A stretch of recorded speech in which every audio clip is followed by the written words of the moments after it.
নমস্কার, রিমিস টিউটোরিয়ালে তোমাদের অনেক অনেক স্বাগত। আজকে পরিবেশের আমরা যেই টপিকটা পড়ব সেটা হচ্ছে শরীরের মানুষের নানা খাবার, অর্থাৎ বিভিন্ন ধরনের মানুষ, বিভিন্ন ধরনের প্রাণী যেসব খাবার খায়, সবার তো খাবার ধরন আর এক নয়, কিংবা খাবার জিনিসও এক নয়, সবাই বিভিন্ন ধরনের খাবার খায়, সেইগুলো নিয়েই আজকে আলোচনা করব।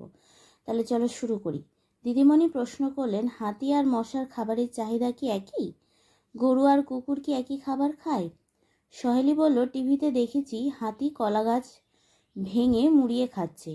আসমা বলল, গরু তো ঘাস খায়, খড় বিচালিও খায়। যিশু বলল, প্রজাপতি ফুলের রস খায়। তাহলে বুঝতে পারলে গরু, কুকুর এদের সবার খাবার কিন্তু আলাদা।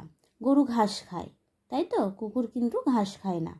হাতি, মশা এরা কিন্তু আলাদা আলাদা খাবার খায়। প্রজাপতি কি খায়? ফুলের রস খায়। দিদিমণি জিজ্ঞেস করলেন, আচ্ছা সব প্রাণীদের খাওয়ার ধরন কি একই রকম? অরুণ বলল, কুকুর তো দাঁত দিয়ে কামড়ে খায়। সহেলি বলল, আমাদের বাড়িতে পোষা টিয়া আছে, টিয়াকে দেখেছি ঠোঁট দিয়ে ফল ঠুকরে খায়, মুখে কিন্তু দাঁত নেই দিদি। সব শুনে দিদিমণি বললেন, সব প্রাণীদের খাবার দাঁত থাকে না, তাই সব প্রাণীদের খাবার ধরনও একই রকম নয়। বিভিন্ন প্রাণীর বিভিন্ন ধরনের খাবার খায়। তাহলে আমাদের যেমন দাঁত আছে, আমরা দাঁতে চিবিয়ে খাই, তাই তো?